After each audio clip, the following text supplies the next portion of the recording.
Nós gostaríamos, então, de encaminhar para a Conferência Magna de Encerramento o Alvorecer do Mundo de Regeneração e a Pandemia, com a doutora Irvênia Prada, que é médica veterinária, fez a carreira universitária toda na USP, é membro da AME Internacional, da AME Brasil e da AME de São Paulo, palestrante e escritora. Vamos, então, ter a honra de ouvi-la.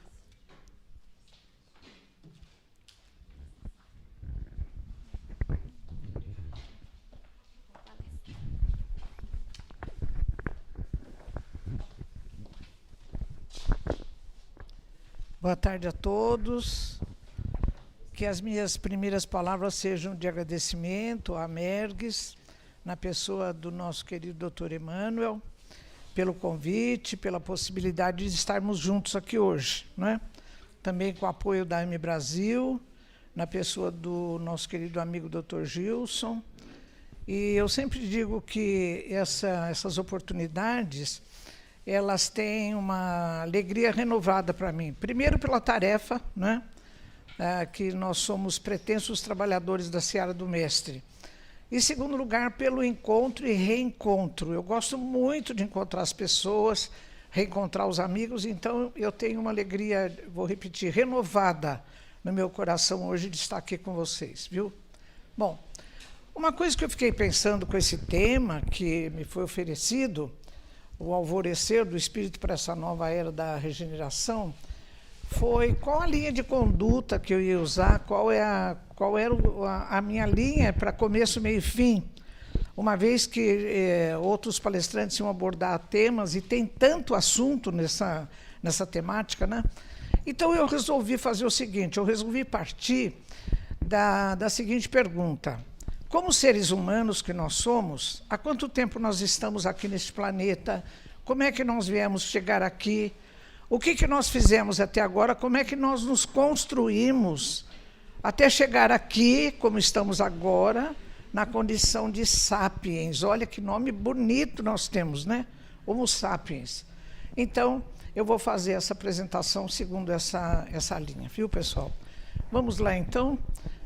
Guilherme, acho que eu tenho o aparelhinho aqui, né? Espera aí que eu mesmo me conduzo. Bom, então vamos lá.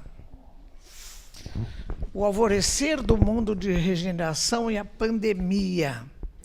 Bom, então a sequência que eu vou dar na minha temática é a seguinte, olha, a gente vai ver as diversas categorias de mundos habitados, como é que o nosso planeta está hoje. Eu fiz uma observação do nosso planeta, não vou entrar em detalhes, mas só para constar, ele é estimado com a idade de 4 bilhões e 54 milhões de anos. Passou pela fase de mundos primitivos, de expiação e provas, e estamos convidados a um terceiro estágio. Como o mundo primitivo, a vida aqui no nosso planeta começou há 3,5 bilhões de anos. E nós, como seres humanos, fomos chegando aqui há mais ou menos 2,3 milhões de anos. É uma coisa bem aproximada.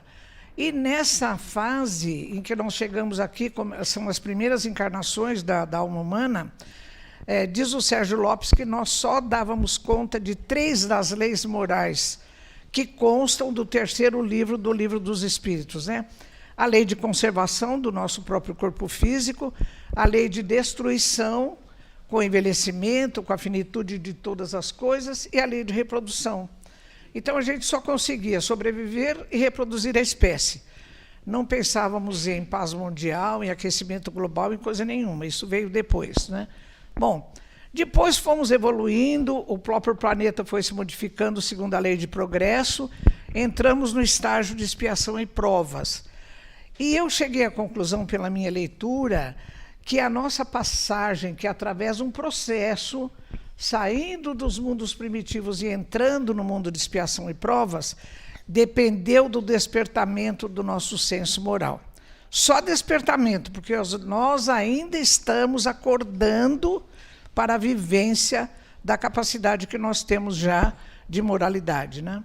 Estamos rumo a caminho do planeta de regeneração.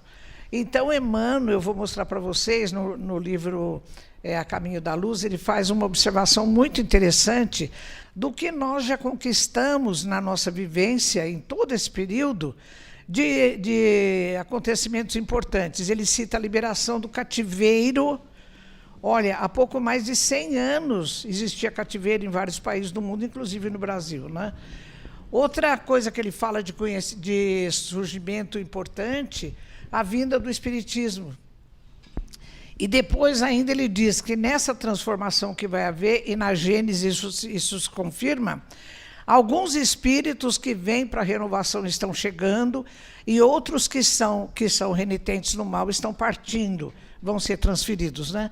Depois eu falo que, afinal, nós estamos num momento de escolhas. Nós temos que escolher, o doutor Gilson já falou isso hoje de manhã, né? Nós temos que escolher qual é a retomada do rumo que nós vamos fazer daqui para frente. E nós temos uma opção encantadora, que eu vou mostrar para vocês. É claro que nós vamos fazer um esforço, mas temos uma opção leve e encantadora. Eu vou mostrar no final. E a nossa referência é Jesus, né? Então, vamos ver o que eu preparei para vocês aí em relação a esses temas. Bom, diversas categorias de mundos habitados. No Evangelho segundo o Espiritismo de Kardec, eu sempre gosto de chamar atenção para a data desses livros, né? 1864, no capítulo 3, item 4. Então, Kardec vai discutir com os espíritos toda essa coisa da progressão dos mundos. Esse assunto também está no livro A Caminho da Luz, de Emmanuel, que a primeira edição é de 1938, né? E ele faz uma coisa tão interessante nesse livro, vocês já leram, vocês vão se lembrar. Ele fala desde a formação da Terra como planeta, resfriando, começando a aparecer os primeiros seres vivos, até acontecimentos importantes que chegam até o século XX.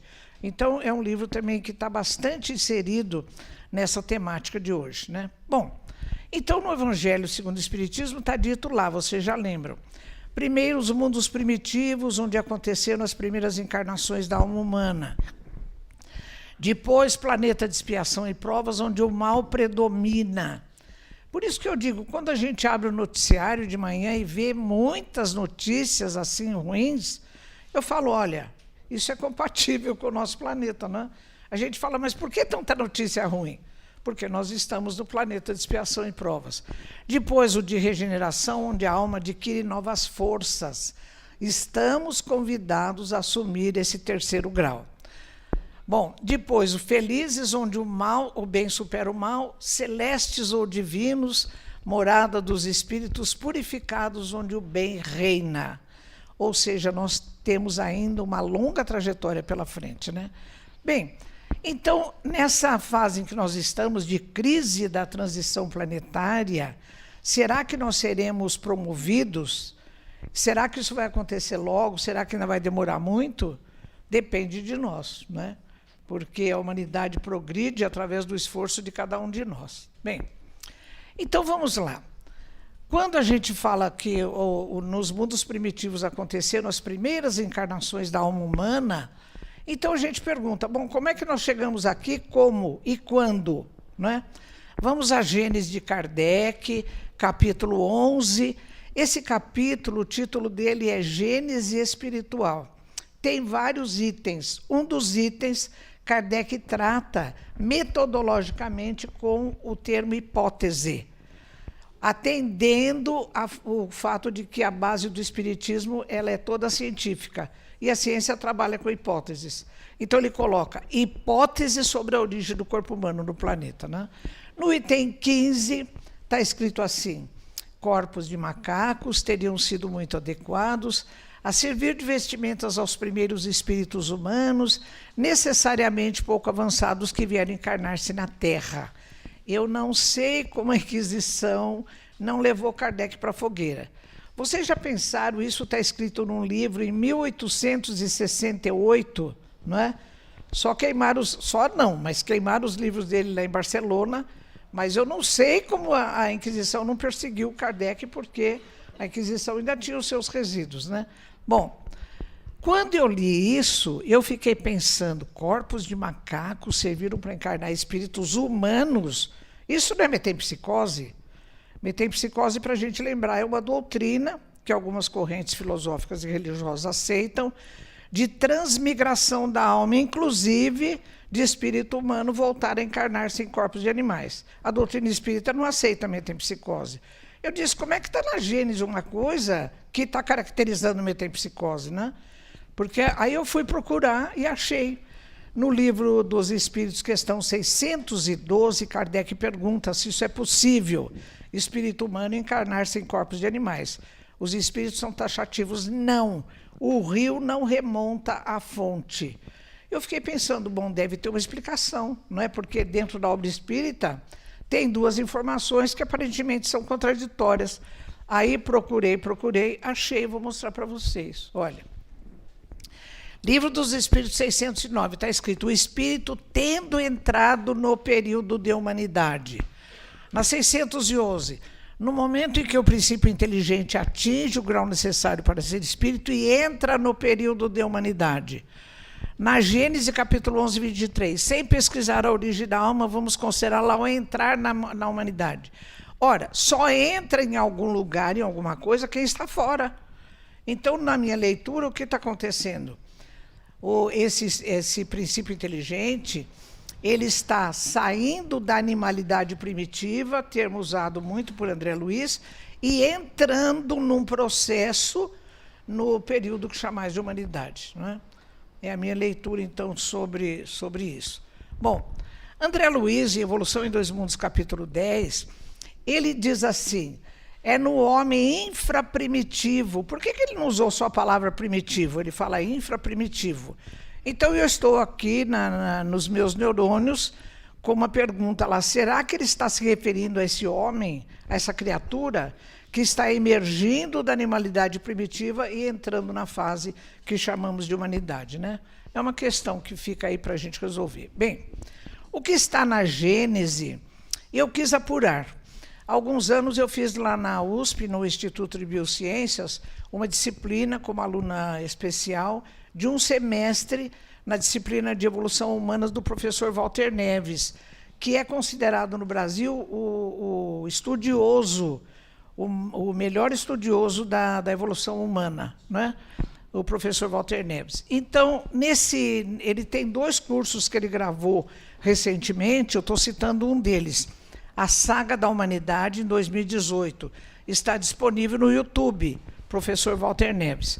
Então, nesse curso, que é de 12 aulas, eu assisti agora, recentemente, fiz as minhas anotações, ele está dizendo que as primeiras espécies do gênero humano emergiram de um primata não humano, de um tronco chamado Australopithecus. Austral quer dizer sul, Pithecus quer dizer macaco. O que ele está dizendo está na Gênese de Kardec, de 1868, capítulo 11, item 15 e 16. Né? Outra coisa, ainda historiadores, como é o caso desse que eu estou citando, olha, do Yuval Harari, que é professor de História na Universidade Hebraica de Jerusalém, ele tem um livro que eu gostei muito, chama-se Sapiens, uma breve história da humanidade. Ele fala também, as diferentes espécies do gênero humano evoluíram do Australopithecus afarensis, um primata não humano que viveu na África há cerca de 3,2 milhões de anos atrás. Então, eu estou colocando ali dados acadêmicos do Harari e do professor Walter Neves, e vários outros confirmam o que está na Gênese de Kardec, quando disse lá corpos de macacos teriam sido muito adequados, né? Então, o pioneirismo da doutrina espírita em relação a essa informação. Bom, eu coloquei aqui, entre o Australopithecus afarensis, aqui lá em cima, e a nossa espécie lá embaixo, os sapiens, eu coloquei algumas outras pelo meio. Tem muitas. Porque na antropologia, o professor Walter Neves, ele pergunta assim, desses indivíduos que emergiram do macaco e foram evoluindo, qual deles já pode ser chamado de ser humano? Esse coitadinho aqui do meio, o Homo habilis, apesar de ter nome primitivamente de Homo, muitos antropólogos e biólogos não o aceitam mais como pertencente ao gênero humano, porque ele tem mais características morfológicas do Australopithecus do que das outras espécies do ser humano. Então, como diz um sofista grego, o homem é a medida de todas as coisas. Nós, sapiens, como é que nós vamos analisar as espécies e dizer esse já é humano ou não? Segundo o nosso modelo, o nosso biotipo. Então, a espécie que já tem o nosso biotipo aproximado é aquele lá do fim, olha, o Homo erectus. Viveu há 2 milhões ou 1,5 milhão de anos atrás. Ele já tem 1,60 m ou 70 de altura, mais ou menos 60, 70 quilos, tem o cérebro bem desenvolvido, coisa que o Homo habilis não tem, né? Então, ele já é considerado pelos antropólogos, não, esse já pode ser considerado um ser humano. Agora, do ponto de vista espírita, as coisas que eu li, então, houve uma evolução do Homo habilis para o Homo erectus e para as outras, do despertamento do senso moral, que é a referência que nos leva a sair do mundo primitivo, em que a Terra já esteve, e assim, num processo milenar, porque não é de uma hora para outra, a gente vai entrando na vivência do estágio de mundos primitivos, né? Então, essa observação está no curso lá do professor Walter Neves. Bom, então, quando a gente fala da Terra como mundos primitivos, né, as primeiras encarnações da alma humana, o que o professor Walter Neves está falando nesse curso, quem já era humano ou não, está também na Gênese de Kardec, no capítulo 11, do item 16, onde nós lemos: como não há transições bruscas na natureza, é provável que os primeiros homens que apareceram sobre a Terra mal diferissem do macaco em sua forma exterior e também contra a sua inteligência. Eu tenho até outra reflexão que está aqui no meu banco de memórias. Quando a gente vai se referir àquele homem lá que está saindo da animalidade, entrando na fase humana, não é o caso do Homo habilis, quando eu for me referir a ele espiritualmente, eu vou dizer que ele tem princípio inteligente ou espírito. Olha como as coisas são difíceis, não é? Eu adoro a estrutura da doutrina espírita porque não tem respostinha pronta. A gente tem que ir atrás, né? Eu sempre digo que nós espíritas somos condenados, no bom sentido, a estudar. Porque, pela própria definição de moral, que eu já vou mostrar para vocês, dentro do contexto espírita, a moral depende do conhecimento. Toda a nossa moral que está relacionada às escolhas, ela está na medida exata da nossa capacidade de conhecimento que nós já adquirimos, né? Isso é muito bonito, mas, ao mesmo tempo, traz uma responsabilidade muito grande para todos nós, né? Porque nós mesmos é que construímos a nossa estatura moral. Bem, quando a gente fala em moral, bem e mal, então, na Gênese de Kardec, no capítulo 3, onde o mal predomina, né, no planeta de provas e expiações, eu comecei a procurar essa coisa do mal e do bem, porque entre o mundo primitivo, entre o expiação e depois regeneração, vai pendular essa questão do bem e do mal. Olha o que tem na Gênese de Kardec, capítulo 3. O mal é a ausência do bem, não tem origem em Deus. Então, qual é a origem do mal? A fonte de propensão para o mal tem princípio no instinto de conservação, quando ainda nos seres primitivos não existe o contrapeso do senso moral.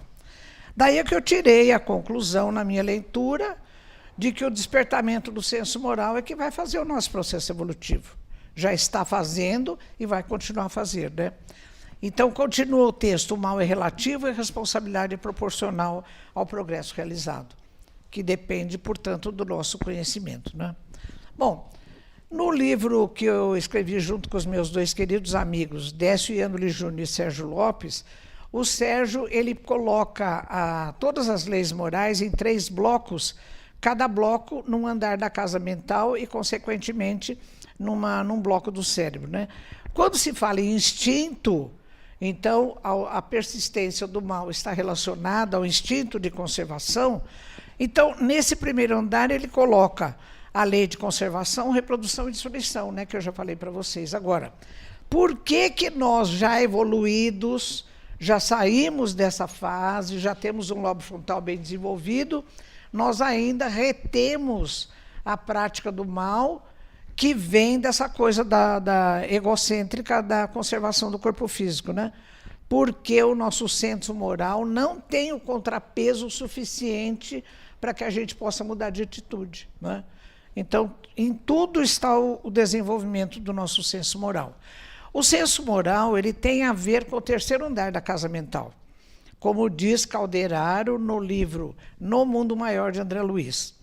Então, enquanto lá no primeiro andar nós temos essa capacidade só de lidar com as leis, vou repetir, conservação, destruição e reprodução, e depois, no presente, nós vivenciamos outras leis, lei de sociedade, do trabalho, lei de igualdade, do progresso.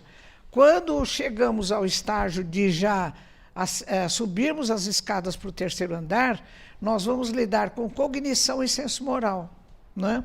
Então, no terceiro andar da casa mental, nós vamos já ter capacidade de lidar com a lei de adoração, lei de justiça, amor e caridade.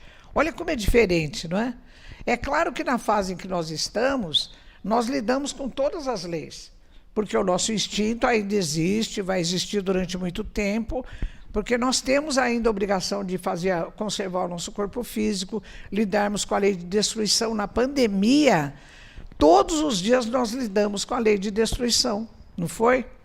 E depois, então, a lei de reprodução também continuamos com ela.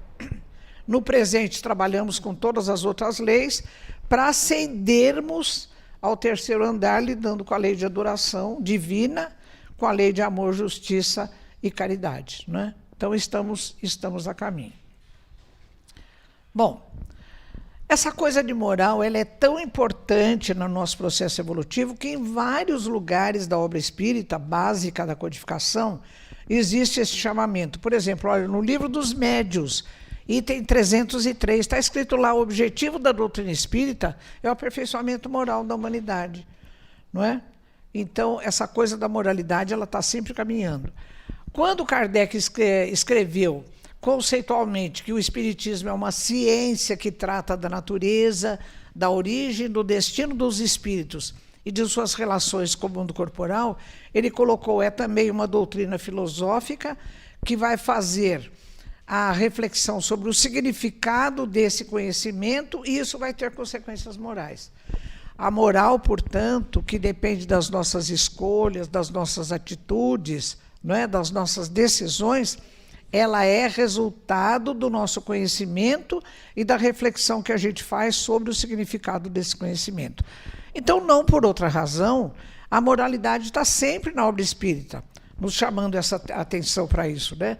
No Evangelho segundo o Espiritismo, capítulo 17, item 4, reconhece-se o verdadeiro espírita pela sua transformação moral e pelos esforços que faz para vencer suas más inclinações. Bom, afinal, se falou tanto em moral, porque alguém pode me dizer: ah, Irvênia, mas a moral, o conceito de moral tem um viés geográfico. Porque assim, aqui no Brasil, no Ocidente, o casamento é monogâmico. Mas tem país lá no Oriente em que o casamento é poligâmico, não é? Isso implica no comportamento humano, nas escolhas. Outra pessoa pode dizer: ah, Irvênia, mas também o conceito de moral tem um viés temporal. Ah, agora é assim, mas no meu tempo era diferente. A moral, no sentido do contexto da doutrinário espírita, não tem viés nem geográfico nem temporal. Quando Kardec pergunta aos espíritos: afinal, de que moral vocês estão falando? O que se deve entender por moral? Olha a resposta: a moral é a regra da boa conduta e, portanto, da distinção entre o bem e o mal. Olha a necessidade do conhecimento, porque como é que eu vou distinguir entre o bem e o mal? Só através do conhecimento. E o texto continua: o homem se conduz bem quando faz tudo tendo em vista o bem e para o bem de todos, porque então observa a lei de Deus, que está no Livro dos Espíritos 621, porque Kardec pergunta: mas onde está escrita a lei de Deus? E eu fiquei pensando: será que nos antigos papiros, com os hieroglifos, está onde? Está escrita na nossa consciência, não é? Na questão 621, isso está bem explicadinho. Então, aí está o conceito de moral. Conclusão, pessoal: tudo que nós estudamos, aquele mundo de livros que tem na livraria, não é? É para a gente chegar a fazer o quê? Escolher o bem para o bem de todos. É uma receitinha de bolo simples. E as coisas mais simples parece que são as mais difíceis da gente fazer, né? Então, todo o nosso conhecimento, tudo que a gente aprende, e pega um livro, e mais uma palestra, e mais um seminário, é para a gente se convencer, escolher moralmente, fazer o bem para o bem de todos. Então, num determinado contexto, toda a minha escolha tem que contemplar o bem para todos. Eu vou dar um exemplo bem banal. Vamos imaginar uma garota de uns 15 anos, que de repente aparece com uma gravidez assim, que não era a hora. Aí alguém vai dizer, essa menina precisa estudar, ela não tem maturidade para ser mãe, é melhor, então, a gente recolher ao aborto. Alguém perguntou para o feto, que é o mais interessado, se para ele ser abortado é bom? Olha como é importante essa receitinha de bolo aqui, fazer o bem para o bem de todos os implicados naquele contexto, né? A gente precisa aprender, então, a fazer essa observação. Bem, o despertar do senso moral, quando é que começou? Olha, André Luiz, no livro Evolução em Dois Mundos, capítulo 10, a partir do capítulo 10, ele faz uma coisa pela qual eu fiquei absolutamente apaixonada. Porque você não consegue parar de ler, porque ele vai falando que uma coisa vai puxando outra, né? Então ele diz assim, olha, atingindo os alicerces da humanidade, lembra aquele cara que está saindo da animalidade e entrando no período de humanidade? Eu estou supondo, pessoalmente, que seja esse indivíduo aí, né? Esse homem infraprimitivo. Então, esse homem infraprimitivo, atingindo os alicerces da humanidade, o corpo espiritual do homem infraprimitivo demora-se longo tempo em regiões espaciais próprias, sob assistência dos instrutores do espírito, recebendo intervenções sutis nos petrechos da fonação, para que a palavra articulada pudesse assinalar novo ciclo de progresso com produção fisiológica da voz. Olha, aparelho fonador que fala a palavra, como eu estou falando, como a gente fala, só nós que temos. Nos Estados Unidos, quem estudou biologia sabe que o casal Gardner, há muitos anos, um casal de biólogos lá, tentou ensinar gorilas e chimpanzés a linguagem falada.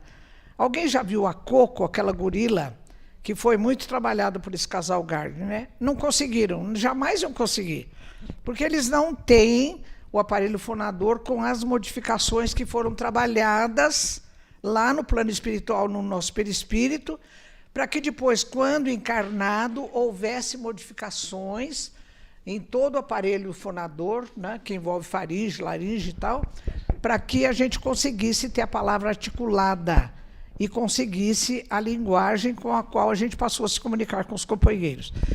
Um aluno desse casal Gardner, Roger Fuchs, quando terminaram as coisas, ele foi lá e disse, olha, eu quero fazer estágio com vocês, posso? Então eles falaram, olha, nós não conseguimos ensinar nem a Coco, nem outros primatas não humanos a linguagem falada. Tenta a linguagem gestual dos deficientes auditivos. Ele tentou, e ele escreveu um livro que é traduzido para o português, chama-se O Parente Mais Próximo. Eu sugiro esse livro fortemente, é um livro muito bonito. Durante mais de 30 anos, ele ensinou chimpanzés a linguagem que aqui no Brasil é chamada de Libras, né? Essa linguagem, pessoal, tem mais de 150 sinais. Os chimpanzés aprenderam todos os sinais. Aprenderam a se comunicar com os seres humanos e com outros chimpanzés. E, através dessa linguagem, o Roger disse, chama-se Roger Fuchs, através dessa linguagem, os chimpanzés mostraram que o conteúdo da mente deles é muito mais rico do que a gente supunha. Eles têm noção de passado e futuro, eles têm noção de ação e reação, eles têm noção, eles fazem associação de ideias. Um dia o Roger conta que ele estava passeando com uma delas, com uma chimpanzé, na beira de um lago, e pela primeira vez ela viu um pato nadando. Aí ela olhou para ele, fez os sinais e disse, é uma galinha que sabe andar na água. Olha que associação de ideias que ela fez, né? Essa chimpanzé.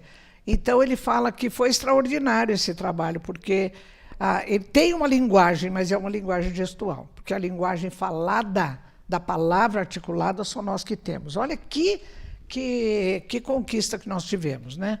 Bom, continuando aqui, ainda no livro Evolução em Dois Mundos, no Despertar do Senso Moral. Ele continua no capítulo 10. Por meio da palavra, fundamenta-se no cérebro o pensamento contínuo. Alguém imaginou que aquele ser primitivo, infraprimitivo, tivesse pensamento fragmentário como os animais? Porque a gente tem um muro de Berlim entre seres humanos e animais hoje, não é? Nós precisamos tirar tijolo a tijolo, não tem esse muro. Tudo é um processo. Esse homem infraprimitivo que está emergindo na animalidade e entrando na humanidade, nesse começo ele ainda tinha pensamento fragmentário, à custa da linguagem falada, que lhe serviu de agente de indução, é que ele conseguiu organizar o pensamento e transformá-lo lentamente em pensamento contínuo. Pronto. Quando ele conseguiu o pensamento contínuo, ele conseguiu fazer questionamentos, reflexões, ter novas ideias, desprender-se com mais facilidade do corpo físico durante o repouso do corpo, durante o sono. Com essa possibilidade, ele tinha encontros espirituais com os amigos espirituais que começaram a semear na sua mente as sementes do senso moral. Olha que coisa bonita, não é? Bom, então, depois da semeadura do senso moral, ele passa a ter entendimento da lei de ação e reação, passa a ter responsabilidade nas suas escolhas. Olha aí o senso moral, né? Mas isso é um despertamento, porque eu já disse, e vou repetir, nós ainda estamos em processo de amadurecimento do nosso senso moral, né? Isso aconteceu na parte orgânica, na parte material, com expansão do neurocrânio. Eu vou voltar porque eu pus ali o neurocrânio, para quem não é da área. Crânio é a parte óssea da cabeça. Então é assim, olha, a parte da cabeça, a parte óssea da cabeça, que tem essa cavidade que contém o cérebro, é chamada de neurocrânio. Essa parte da frente corresponde à nossa face, que está relacionada a algumas funções viscerais, como é a da olfação, a da gustação, é chamada de viscerocrânio, né? Então, nesse processo todo, o que aconteceu? Houve uma expansão do neurocrânio e um retraimento do viscerocrânio. No processo evolutivo está acontecendo isso, né? Então, olha, eu pus algumas espécies aí com o seu crânio. O Homo habilis, aqui da esquerda para a direita. O Homo erectus, o sapiens antigo e o sapiens moderno. Dessas 4 partes do crânio, olha, eu vou dizer frontal, parietal, lá atrás occipital e acima da orelha temporal, qual dessas partes foi a que mais aumentou, a que mais se expandiu? A frontal, né? A frontal. Então, um dia que eu fiz uma live mais ou menos com isso, uma palestra, na hora das perguntas, um senhor calvo me perguntou assim: então essas pessoas calvas pode ser que tenham um lobo frontal mais desenvolvido e sejam mais inteligentes? Eu falei, olha, eu sinto decepcioná-lo, mas não tem nada a ver. Até porque essa tábua óssea aqui da nossa testa, nós temos essa tábua, um pouquinho para trás tem outra. Entre as 2 tábuas ósseas tem uma cavidade chamada seio frontal, que é revestida de uma mucosa, que às vezes inflama e secreta uma secreção, às vezes líquida, às vezes purulenta. São os nossos processos de sinusite, não é? Então eu falo, às vezes uma testa mais expandida, mais redondinha, é só para a gente ter mais catarro durante os nossos processos de sinusite, né? Uma das minhas netas tem a testinha bem expandida. E um dia eu disse assim, nossa, essa menina vai ser muito inteligente. O meu genro falou, não foi isso que a senhora falou na palestra. Mas eu disse, bom, em relação aos netos da gente, a gente faz uma concessão, né? Então é isso aí. Bom, então houve uma expansão do neurocrânio, né, que está ainda continuando acontecendo. Bom, pessoal, dessa história toda que eu estou contando, desde que nós chegamos lá nos mundos primitivos, afinal, qual é o nosso diagnóstico de agora? Uma vez que o terceiro andar da nossa casa mental e toda a nossa área frontal, especialmente a pré-frontal, o córtex, está relacionada com cognição e com moral. Qual é o nosso diagnóstico agora? Será que a nossa moral ela está tão expandida quanto a nossa cognição? Olha o que o Dr. Bezerra diz para nós aqui, quer ver? Olha, numa comunicação com o Divaldo, em 2010. Nunca houve tanta conquista da ciência e da tecnologia e tanta hediondez do sentimento e das emoções. Porque, de fato, comparando com aquela ave, né, a nossa asa da intelectualidade, da cognição, está muito bem. Nós temos sondas espaciais, a gente está chegando em Marte, temos telescópio Hubble, né? Mas a nossa moralidade está com uma asinha bem atrofiadinha, né? Bem pouco desenvolvida. E ele continua, o Dr. Bezerra, as glórias da conquista do intelecto esmaecem diante do abismo da crueldade, da dissolução dos costumes, da perda da ética e da decadência das conquistas da civilização e da cultura. O que nós estamos fazendo com a tecnologia? Por exemplo, eu participei de uma live um dia desses, e um amigo que é brasileiro, mas mora nos Estados Unidos, a gente está falando do valor da vida. Ele disse que ele e a esposa tiveram muita dificuldade para ter os filhos que têm hoje. E eles tentaram várias coisas, até que fizeram a inseminação artificial, conseguiram 4 óvulos, implantaram, 3 pegou. Então, aí quando se detectou que ela estava grávida, e ela já tinha perto de 40 anos, quando foram à médica, a médica disse, vamos tirar 1 ou 2 para garantir 1? E ele disse, como tirar? Ele falou, a gente demorou tanto para conseguir, mas na idade dela e tudo, uma gestação de trigêmeos vai ser difícil. Vamos tirar 1. Ele falou que teve que fazer pé firme, porque assim a tecnologia queria, não, vamos tirar 1 para garantir 2, ou vamos tirar 2 para garantir 1. Bom, chegou depois no neonatologista, ele fez a mesma proposta, vamos tirar 1. Ele falou, mas o que nós estamos fazendo com a nossa tecnologia? Não é? Então, é a moralidade que está aquém do nosso progresso tecnológico, né? Bom, nós temos que consertar isso. Bom, outra coisa, além dessas escolhas no terreno da moralidade, isso aqui também implica. Uma das minhas filhas, a Laura, a caçula, ela é agrônoma e trabalha com permacultura, preservação de meio ambiente, dos nichos ecológicos, né? Então ela disse, mamãe, tem uma coisa que é chamada pegada ecológica. A WWF, aquela entidade internacional, World Wildlife Foundation, ela faz um alerta, olha, na nossa caminhada pela Terra, nós deixamos rastros, pegadas, maiores ou menores, dependendo de como caminhamos. A pegada ecológica, então, é um índice que marca o quanto nós estamos gastando o planeta, e o planeta não está conseguindo repor os gastos das fontes produtoras de recursos naturais. Então, olha, até os anos 70, tinha assim, um relativo equilíbrio. À medida que a tecnologia foi se desenvolvendo, nós fomos gastando mais o planeta. Então, diz esse texto, hoje nós precisaríamos de 1,5 planeta para sustentar nosso atual modo de vida. Em 2050, se a gente continuar assim, nós vamos precisar de 2 planetas. Agora, nós só temos 1 planeta. Então, nós precisamos reajustar o nosso modo de vida para fazer as pazes com o planeta, porque não é possível. A nossa espécie foi a última que chegou aqui, está morando sozinha aqui.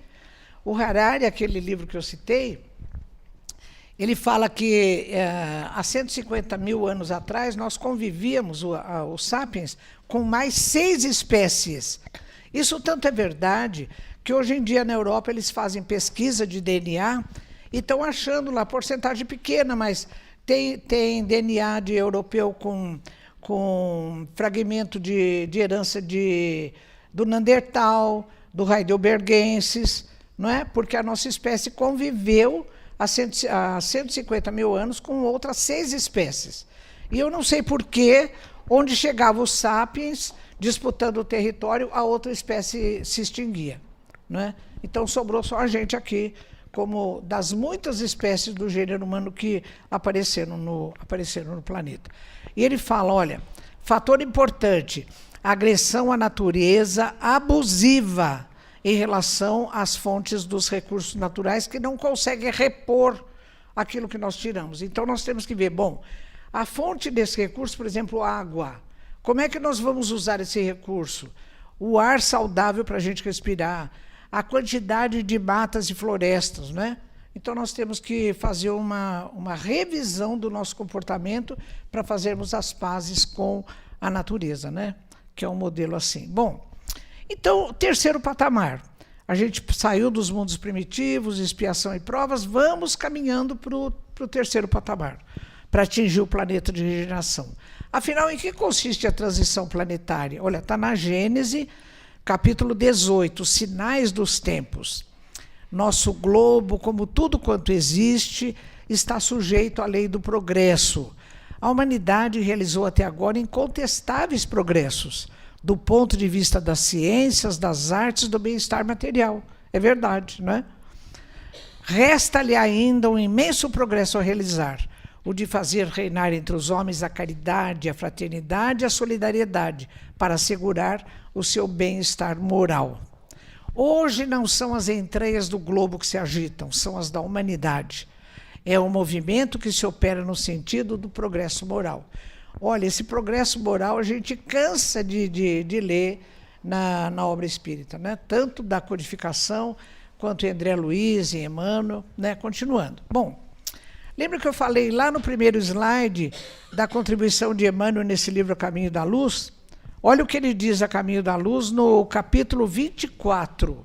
Ele diz assim, olha, aconteceram grandes movimentos que a humanidade conquistou. O primeiro deles, o século XIX, teve numerosas conquistas, além da evolução científica e industrial. Como um deles, que foi extraordinário, que foi a extinção do cativeiro. Então, pessoal, eu não tive tempo de fazer isso, mas olha ali embaixo, eu pus alguns dados que constam da obra de Emmanuel. Olha, cumprindo determinações do Divino Mestre, seus mensageiros laboraram junto aos gabinetes administrativos de modo a facilitar a vitória da liberdade. A Áustria fez a extinção do cativeiro em 1815, a Grã-Bretanha em 34, a França em 48. A Rússia não tinha escravos oriundos da África, mas ela escravizava camponeses. Também liberou em 61 os Estados Unidos com a Guerra da Recessão, em 65. O Brasil foi o último país escravocrata a abolir a escravidão, para nossa vergonha, né? Só em 1888, depois de todo mundo, é que o Brasil acabou proclamando a liberação dessa vergonha de escravizar outro ser humano, né? Então, essa foi uma coisa que Emmanuel chama atenção, a extinção do cativeiro. Outra coisa significativa foi a vinda do Espiritismo. Ele fala longamente sobre isso. Então, ele diz assim, olha, na hora psicológica das grandes transformações, alentando o espírito humano, surge o Espiritismo, com as provas da sobrevivência, da reencarnação, restaurando o verdadeiro caminho do progresso humano, para concluir que a única renovação apreciável é a do homem novo, íntimo, à luz eterna do Evangelho do Cristo. Nesses tempos dolorosos, olha, 1938 ele está escrevendo, em que as mais penosas transições se anunciam, só o Espiritismo pode representar o valor moral do apoio necessário à edificação e por vir. Não é? Lá vem ele outra vez.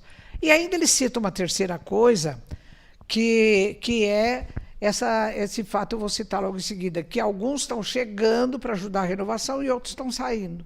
Né? Mas olha o que a doutora Marlene e o Geraldinho dizem nesse livro. O advento do Espiritismo no século XIX já foi um recurso importante que a espiritualidade cedeu à humanidade para essa nova fase de transformação do planeta. Tudo dependerá das nossas próprias escolhas, enquanto entidades individuais ou coletivas para o nosso progresso e ascensão espiritual. Então, uma terceira coisa que ainda Emmanuel fala, numerosas transformações são aguardadas. Então, a Terra, como aquele mundo lá de Capela, ver-se-á livre das entidades endurecidas no mal. Ficarão no mundo os que puderem compreender a lição de amor e da fraternidade sob a égide de Jesus. O que Emmanuel está falando em A Caminho da Luz Se a gente for a Gênesis de Kardec, capítulo 18, está escrita a mesma coisa.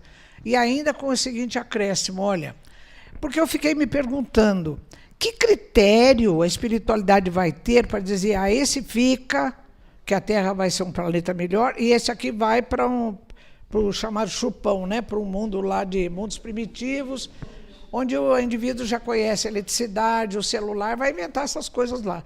Olha outro, hein? Não sou eu, o outro vai inventar lá.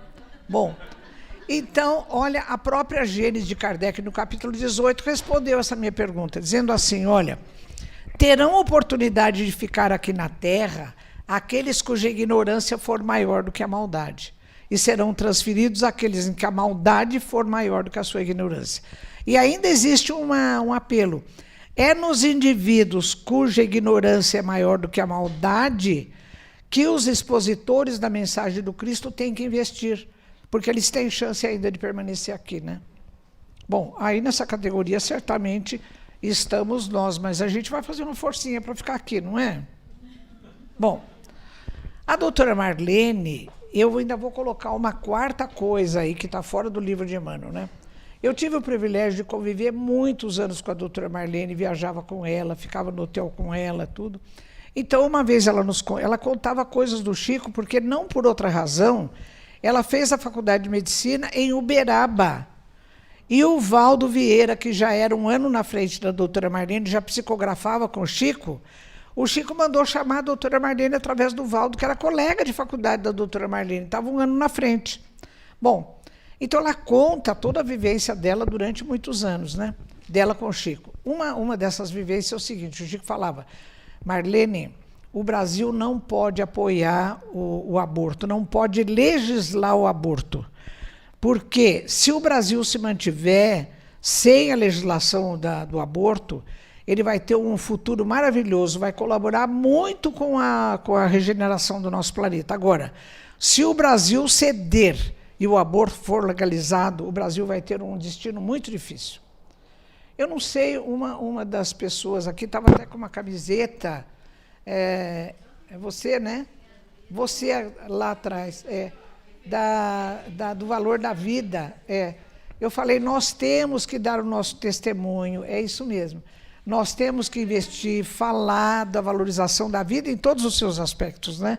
E lembrar desse alerta que o Chico passou para a doutora Marlene em relação ao destino do nosso país, em relação ao aborto, né? Uma coisa mesmo maravilhosa. Bom, então, pessoal, terminando o nosso último bloco, a gente está falando de tudo isso, então, nessa nossa vontade de colaborar para chegarmos ao planeta de regeneração, acontece a pandemia. Foi um furacão, né? Mudou a nossa vida de ponta cabeça. Então a gente fica pensando, nossa, durante todo esse período, será que foi tudo tão calminho e de repente veio a pandemia? Eu fui procurar na internet a tal da pandemia e das endemias. Eu fiquei assim, muito assustada. Até parece que essa pandemia foi a pior do mundo. Olha, a gente já teve encarnado nessas ocasiões e viveu outras situações muito piores, não é? Olha, eu marquei lá em verde a destruição da população. Olha, a peste de Atenas, desde antes de Cristo, já se falava em pandemias. Olha, que matou 2/3 da população. Depois vem vindo, olha, peste de Justiniano, peste negra. Pandemia matou 50 milhões de pessoas. E vem vindo, vem vindo. Peste de Londres, a cólera, ela teve recidiva de 8 pandemias. Quer ver? Tem mais, não acaba aqui, não. Olha lá. Peste bubônica, ela teve recidiva de 8 pandemias durante 100 anos. Matou 15 milhões de pessoas. A gripe espanhola, que é considerada a maior epidemia que já aconteceu, matou 100 milhões de pessoas. Sabe quem morreu de gripe espanhola? Não é Carbachútil. Eurípides Barçanufo morreu durante a pandemia da gripe espanhola, uma das pandemias, né, que ela teve várias recidivas. Gripe asiática. Então, aqui embaixo, olha, o Covid-19, né? Então, a Organização Mundial de Saúde, ela estima que agora a gente está entre 6, 8, 10 milhões que vai chegar no mundo todo, quando contaminar outras regiões e ter recidiva de variantes, a 15 milhões de pessoas. Então é assim, nós estamos vivendo um momento muito difícil, mas já vivemos outros piores, não é? Em processos reencarnatórios anteriores, com certeza. Então temos que fazer a nossa parte, né? E os infectologistas diziam assim, olha, assim que o coronavírus estiver controlado, sempre precisaremos nos manter preparados para novas epidemias e pandemias, porque certamente elas acontecerão. Isso faz parte da nossa história ainda, da nossa construção do planeta, né? Bom, causas prováveis. Nossa responsabilidade, algumas sim. Por exemplo, a epidemia da vaca louca foi da nossa total responsabilidade, porque a gente começou a alimentar bovinos com ração feita de bovinos. Então, os caminhões passavam nas fazendas, pegavam 4 tipos de animais. Então, tinha a sigla 4D, 4 tipos de disease. Eram animais que estavam com infecções, eram animais que estavam em fase terminal. Aí pegava esses animais, punha no caminhão, chegava lá na fábrica, tritura tudo, faz a ração e dá para o bovino. Quer dizer, os bovinos viraram de herbívoros, viravam carnívoros da própria espécie, né? E só descobriram isso porque, um pouco antes, um médico tinha recebido o Prêmio Nobel de Medicina, porque ele descobriu, lá naquelas ilhas da Papua Guiné, uma tribo que era antropófaga e que tinha o mesmo tipo de lesão cerebral da vaca louca. Porque comendo a proteína da própria espécie, olha que coisa extraordinária essa descoberta, não é? Então, nós temos que voltar a respeitar a natureza, não podemos mais fazer esse tipo de agressão, né? E eu considero que essas coisas que aconteceram, que fazem parte da lei de destruição, são recursos pedagógicos, né? Porque outro dia eu ouvi uma live do Haroldo Dutra, ele dizia que a lei de destruição ela trabalha em benefício da lei do progresso, não é? Nós temos que ter essa visão, portanto, que as pandemias representam. Bom, então, pessoal, daqui para frente, o que a gente tem que fazer? Fazer correção da rota, não é? Não dá mais para desgastar o planeta, não dá para ter aborto, não dá para ter suicídio assistido, não dá para ter eutanásia neonatal, como tem na Holanda.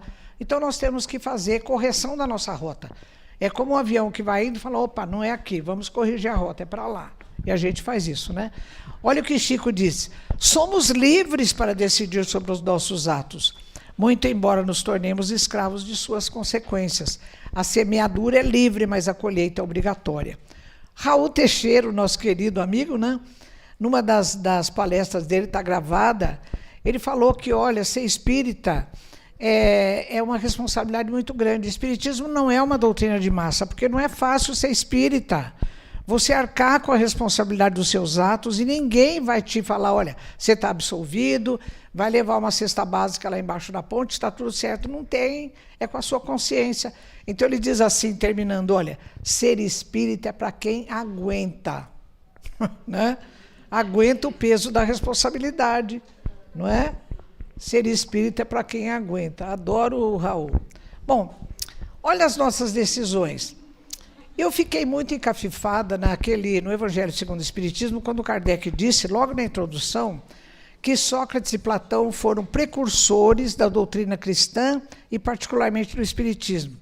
Eu vivi com isso, até que em 2020, a minha filha Flávia, que é muito xereta para as novidades, ela disse, mamãe, tem uma instituição cultural aqui em São Paulo, vai dar um curso de filosofia sobre os antigos filósofos da antiga Grécia e tudo mais. Falei, eu quero.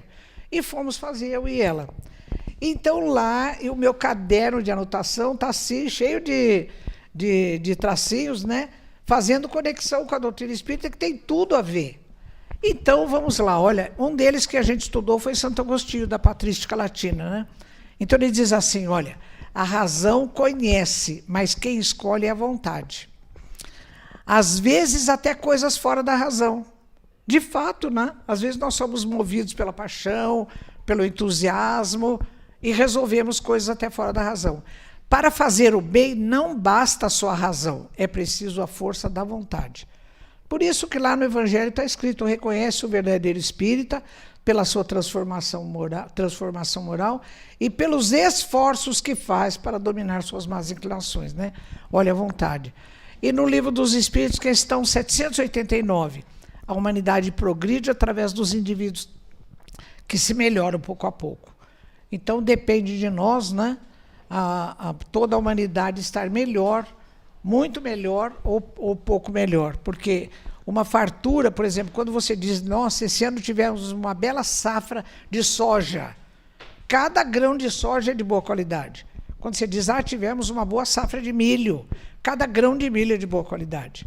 Então, a nossa humanidade só vai merecer, como um todo, estar no chamado planeta de regeneração quando nós todos estivermos em boa qualidade moral, né? Como a doutora Marlene dizia, na nossa estatura moral. Bom, então, vamos lá, em busca do terceiro patamar. Uma opção leve e encantadora. Eu vou terminar a minha exposição com essa opção. Esse esforço que a gente faz, nós temos uma opção encantadora e leve. Vocês topam? Em vez da gente ficar assim naquele esforço, né, parece que a gente está subindo uma montanha, assim, já muito cansado. Tem uma opção encantadora, muito leve. Quer ver? E eu comecei a pensar nessa opção quando eu li nesse livro, A Caminho da Luz, de Emmanuel, no capítulo 2, o seguinte, olha, Emmanuel diz, os artistas da espiritualidade edificavam o mundo das células, iniciando a construção das formas organizadas e inteligentes. O ideal da beleza foi de início a sua preocupação. Eu disse, como assim o ideal da beleza? Eu falei, como eu sou morfologista, funcional, eu falava, olha, você tem que fazer a forma de acordo com a função que você quer que o indivíduo desempenhe. E ele fala que a beleza foi a principal preocupação. E depois ele explica, não é essa beleza do nosso cotidiano, né? É a beleza da harmonia, a beleza da simetria, a beleza do conjunto todo harmônico, não é? Então ele fala da beleza. E é por isso, ele conclui, que em todos os tempos a beleza junto à ordem constituiu um dos traços indeléveis de toda a criação. Bom, fiquei com essa coisa de Emmanuel. Quando eu fui fazer esse curso de filosofia, olha o que eu encontrei. Sócrates. Sócrates, então, a filosofia antropocêntrica, de antropós do grego, né? Porque ele toda a forma de pensar de Sócrates era em relação a fazer melhoria do ser humano, do antropós, né? Então, a filosofia antropocêntrico-moral de Sócrates era fundada na beleza. Eu falei, meu Deus do céu, olha como tem link da estrutura da doutrina espírita com os filósofos, com Sócrates e Platão e outros, né? É fundada na beleza. E o nosso professor lá do curso, ele ainda disse assim, Sócrates era considerado um homem de feições grosseiras, não era um homem bonito como Narciso, né? Como o Gilson falou hoje de manhã, que todo mundo se apaixonava por ele. Não, Sócrates não. Sócrates não era um Narciso, ele não tinha uma beleza física. Mas a filosofia moral dele, antropológica, era baseada na beleza. Olha que coisa bonita, né? Enquanto harmonia. Bom, aí eu fiquei com essa coisa da beleza. Um dia eu estou comentando lá em casa com a família de uma das minhas filhas, e o meu genro falou assim, a senhora já viu o trabalho do Roger Scruton, que é um filósofo francês contemporâneo? Aí ele abriu lá a televisão e me mostrou esse documentário, olha, por que a beleza importa? É muito bonito, pessoal, eu recomendo esse documentário do Roger Scruton, que está disponível na internet. Ele diz assim, o objetivo da arte é a beleza, contraponto do caos e do sofrimento da vida. Se perdermos a beleza, perderemos também o sentido da vida e entraremos num deserto espiritual. Bom, eu estou com isso, estou com a beleza, estou pensando na beleza. Eu tive agora há pouco tempo, passando uns dias lá na família dessa minha filha, da Laura. E o meu genro, então eu tive uma cirurgia no pé e eu ficava perto assim da estante de livros com o pé para cima lá. E fiquei olhando na estante. Dei com um livro do Roger Scruton, aí peguei o livro e comecei a ler. Vou mostrar para vocês. Olha, recomendo também. Ele se chama... E não está aparecendo. Ele se chama... eu lembro. Filosofia Verde, do Roger Scruton. O capítulo 8 ele fala sobre a beleza. É muito bonito esse capítulo. Olha o que ele diz. Ele diz assim, nós, seres humanos, para a nossa evolução moral, nós temos que ver a beleza em tudo. A beleza, ela tem uma visão epi-utilitarista. Você tem que passar acima da visão utilitarista. Então, ele cita, por exemplo, quando uma pessoa vai colocar a mesa para o jantar. Então, é claro que põe uma toalha, põe os pratos compatíveis, não é? Pode ser, você vai servir uma sopa, é um prato de coisa, você vai servir uma salada diferente, você põe os copos, os guardanapos. Então, o fato já de arrumar a mesa de uma maneira bela, ela já faz um convite à visão epi-utilitarista, acima da utilitarista. É claro que a família vai ser convidada a se sentar para se alimentar. É uma visão utilitarista. Mas nós temos que, ao nos sentarmos na mesa, à mesa da nossa casa ou de uma reunião de amigos, como nós vamos fazer daqui a pouco, né, Vera? Nós temos que ter essa visão epi-utilitarista. Por quê? Nós vamos sentar ao redor da mesa, olhando uns para os outros, perguntando como foi o seu dia, você tem alguma coisa, alguém está preocupado, você diz, eu estou vendo que você está preocupado, o que está acontecendo? A gente conversar. Nós não adquirimos a capacidade da linguagem falada, né? Ela vai nos permitir tratar dessa beleza acima da visão utilitarista. Não é? Então, isso tudo é muito bonito, porque ele diz assim, olha, por exemplo, a nossa casa. Qual é a diferença entre casa e lar? Quando a gente fala em casa, nós estamos tendo uma visão utilitarista. A casa é onde as pessoas se reúnem e tem segurança, tem alimento. Agora, quando você vê a beleza na casa, do encontro da família, do afeto entre as pessoas, do cuidado, da preocupação, então a sua casa se transforma no lar, não é? Porque essa visão é utilitarista, ele fala também dos amigos. Então é assim, eu não vou ter um amigo para que amanhã, quando eu tiver uma dificuldade, eu ligo para ele e ele vem me atender. É uma visão utilitarista. Não é por isso que eu vou ter um amigo. Eu vou ter um amigo porque a pessoa se identifica comigo, com os meus sentimentos, com os meus ideais, não é? E é claro que um amigo, quando eu precisar dele, ele vai estar comigo. E quando ele precisar de mim, eu vou estar com ele. Essa é a beleza da vida. Por exemplo, nós estamos aqui. Não é uma beleza a gente estar junto? Não é? É claro que a gente está aqui cuidando de ter um pouco mais de conhecimento, de trocar figurinhas, né, como eu digo, mas a beleza de estarmos juntos. Ontem nós chegamos, eu, a Vera e o Fernando, e a Eunice, nós fomos jantar. Bom, a gente ficou conversando, e ficou conversando, e ficou conversando, até que o pessoal começou a nos mandar embora. Era 10 horas da noite, o pessoal começou a fechar as cortinas, a gente olhou, não tinha mais ninguém. A gente falou, olha, acho que é hora da gente ir embora, porque estava tão gostoso conversar, ficar junto. Tiramos fotos, nos abraçamos. É a beleza da vida. Essa é a opção leve e encantadora que nós temos para promover a nossa evolução espiritual. É claro que ela está dentro da moral, não é? Mas é uma coisa muito mais leve, porque a gente vai escolher respeitar a natureza, vai escolher respeitar todas as pessoas, vai cumprimentar quem está varrendo a rua, vai cumprimentar o porteiro. Um dia eu estava com um neto de 4 anos e eu fui ao shopping com ele. Então, o segurança abriu a porta para nós e eu falei, boa tarde, muito obrigada. Eu disse, Pedro, fala para o moço, boa tarde, muito obrigada. Então, o moço disse assim, não precisa. Eu falei, precisa. Primeiro, para reconhecer a gentileza que o senhor teve de nos abrir a porta, e segundo, para ensinar para a criança de 4 anos a reconhecer e valorizar o trabalho das pessoas, né? Então, precisa. Essa é a beleza da vida, né?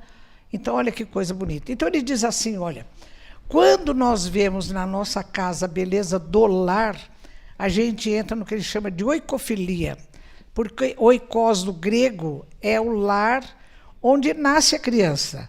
A criança, quando nasce ali, do ponto de vista utilitarista, ela vai ter segurança e alimento. Mas do que mais essa criança precisa? Do ponto de vista da afetividade, do seu crescimento moral. Precisa de acolhimento, de afeto, não é? Precisa de cuidados, além do cuidado utilitarista. Essa é a beleza. Então, ele fala que essa oikofilia, ela representa o nosso primeiro modelo de pertencimento. Porque, como seres sociais, nós sempre pertencemos. A gente pertence à nossa família, nós pertencemos ao nosso bairro, nós pertencemos depois à nossa escola, ao nosso clube, à nossa cidade, nós pertencemos à AME São Paulo, à AME Brasil, à AME Internacional, não é? Então, nós sempre pertencemos a uma comunidade. Se nós temos bem elaborada, na visão da beleza, a oikofilia do lar, nós vamos ter impresso no nosso psiquismo esse modelo que nós vamos depois repetir nos nossos outros pertencimentos. Quando nós temos falha na oikofilia, nós temos falha na criação desse modelo de lar, de afeto, nós vamos repetir esse modelo falho também nos outros níveis de pertencimento. Olha a importância da família. Não é que o Gilson falou, a Eunice falou, todo mundo falou, porque o nosso primeiro pertencimento é na família.